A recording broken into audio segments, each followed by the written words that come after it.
dito sa committee ito na hindi ka drug lord. Yun ang Hindi. gusto ko malaman. Hindi po ako drug lord. Nitong drug war na ito. Kasama ang former PNP Chief Bato de la Rosa at ang dating Presidente Rodrigo Duterte ay dapat mag-come out na rin at tanggapin yung imbitasyon ng komite na ito na humarap sila. Yan lang, Mr. Chair. Maraming salamat. Thank you, Congressman Manuel. Congressman Gomez. Thank you, Mr. Chair. I just would like to add in their conversation, Mr. Chair. I was a mayor when the drug war was implemented, Mr. Chair.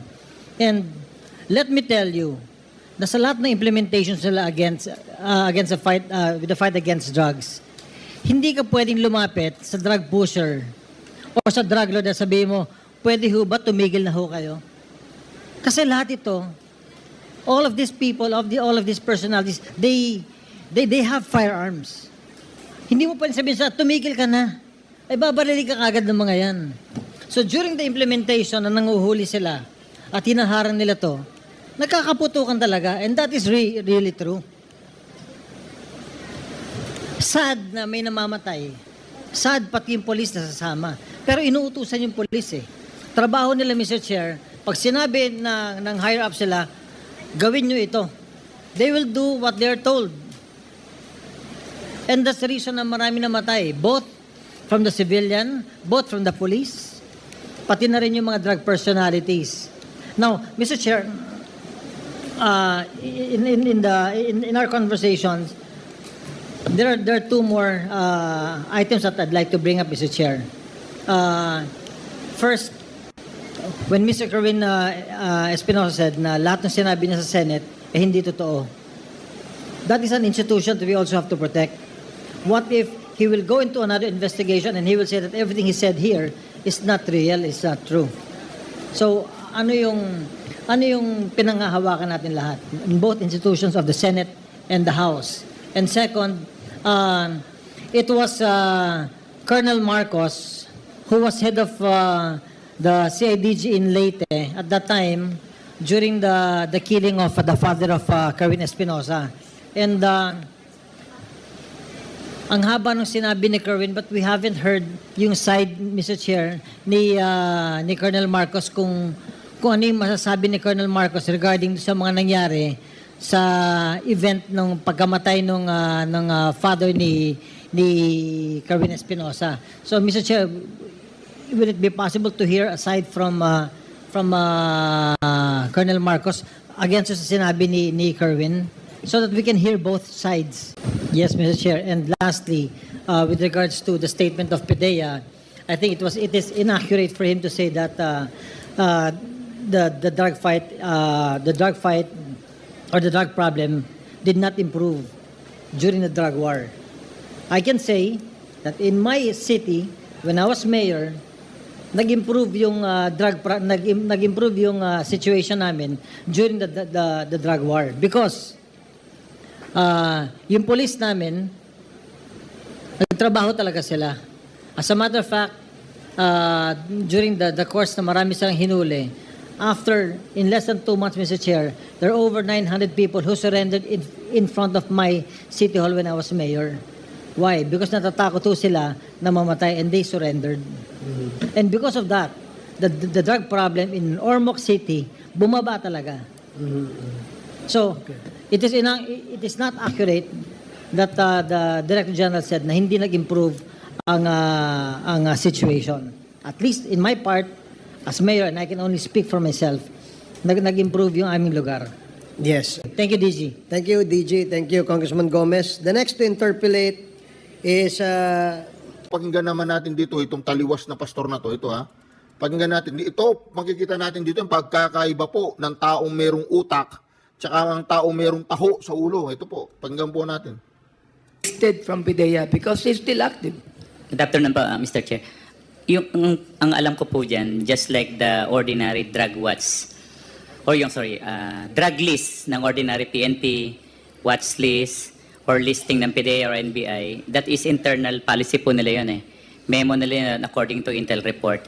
But I think the PDEA should look into the number of cases that were dismissed, which were based only on information relayed by coerced witnesses who never testified in court. Naipile po yung mga kaso kay Mr. Espinosa based on the affidavits of detainees and confession. Wala pong independent, relevant evidence about the drug activities. Yeah, well, there might not be, but still, officially, he is in the list.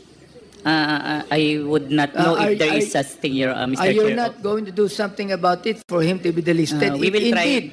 If indeed, hindi ka na drug lord. Am I right? Hindi ka talaga drug lord. User ka lang. Opo, At hindi ka na gumagamit ngayon, correct? Hindi na po. For how many years now? 22 years na po na hindi na ako gumagamit ng droga po. Napansin ko, meron kang tato. No. Oo. Ano ba yun? Meron po akong tattoo. Tattoo mo dito lang o buong katawan? Hindi po. Dito lang sa braso ko Kailan po. ka nagkaroon Mo na niya? kasi para Nung nakulong satisfy ako. din si Pastor. Nung nakulong ako last 2008, Nung nakulong ka, user ka pa. user po ako doon. Pero talagang Mr. Chair. sinasayang mo ngayon, dito sa committee ito, na hindi ka drug lord. Yun ang Hindi. gusto kong malaman. Hindi po ako drug lord. Gusto kong tanungin si Colonel Marcos. Naniniwala ka ba sinabi ni Mr. Kerwin na hindi siya drug lord? Kailanman hindi siya naging drug lord? At hindi siya drug lord ngayon? Una sir, yung declaration niya sir na hindi na siya drug lord ngayon, siya lang po nakakaalam nun sir. Ngayon, ang makakasagot po niyan, siguro yung PNP drug enforcement natin. Ang tanong ko sa'yo, dahil personally, kilala mo siya eh. Ang pangalawa sir, sa Senado po sir, during the time na nag-Senate hearing kami, inamin naman niya na drug lord siya. Confessed drug lord. At the same, Kailan niya inamin? nung Senate hearing sir, Well, inamin niya. way back 2016. Inamin niya, sapagkat sinabi niya dito, binago mo yung iyong testimony, di ba? Yes po, Mr. Chair. Now, let me ask you a question now. Baday doon sa sinasay mo, Colonel Marcos, no? Yung testimony mo sa Senado ay ayon sa sinabi sa'yo ni General Bato. Bato po. Correct. Opo. Ngayon, dito sa amin, iba na ang testimony mo. Opo. Yes po. Pakisabi mo Mr. sa amin, Chair. sa taong bayan, kung dapat kami maniwala sa'yo. Ibig sabihin, hindi dapat paniwalaan yung testimony mo sa Senado. At ang dapat paniwalaan yung testimony mo rito. Tingnan mo tong walang laman ng utak eh, no? Ibig sabihin dito, si Pastor, dinadowngrade po niya yung Senado. Sasabihin niya, lahat ng sinabi mo doon, hindi totoo, dito totoo yung sinabi mo. Dapat paniwalaan yung dito, yung doon hindi paniwalaan. Kaya itong mga pinapastoran nito, mag-isip-isip na kayo. Baka saan kayo makarating? Ito ba? Para sa taong bayan, kasi nung panahon na nag-testify ako sa Senado, may nangyari na pananakot, may fear sa buhay ko. At pinatay na ang papa ko on that time, noong hindi pa ako nag-testify sa Senado. Kaya yung plano, sinunod ko na lang talaga para lang ma-save ang buhay ko at ang buhay ng aking pamilya, lalo na sa aking mga anak. Kaya inamin ko doon kahit walang katotohanan dahil sa takot na tinatakot ako na baka ako ang masunod sa aking ama na pinatay ng mga PNP. Therefore, Mr. Kerwin, dito sa aming committee ngayon, binabanggit mo ang katotohanan na ikaw ay natakot sa buhay mo nung sinabi sa iyo ni General Bato de la Rosa na may mangyayari sa iyo kung hindi ka mag-testify ng ganon. Tama ba ako? Opo, Mr. Chair. So pwede bang pakisahin mo ngayon na ang talagang nag-utos sa iyo na sabihin ang testimony mo doon sa Senado ay si General Bato de la Rosa? Exactly, Your Honor. Siya talaga ang nag-utos sa akin at nagplano kung ano ang mga sasabihin ko doon sa Senado. Hindi katulad dito na nandito ako sa Quadcom ngayon, wala pong sino man na sa akin, nag-udyok, kundi ako ang sarili ko dahil nakita ko sa TV na marami nang lumulutang. Ano lumulutang? At na-feel ko ngayon, sa panahon na yon na talagang inusisa ang AGK sa ating bayan. Marami. Kasi, alam mo, Mr. Kerwin, sasagutin yan ni Senator Bato eh. Oo. Pupunta siya ng media para sagutin niya at sabihin niya lahat na mali at kasinungalingan ang sinasabi mo.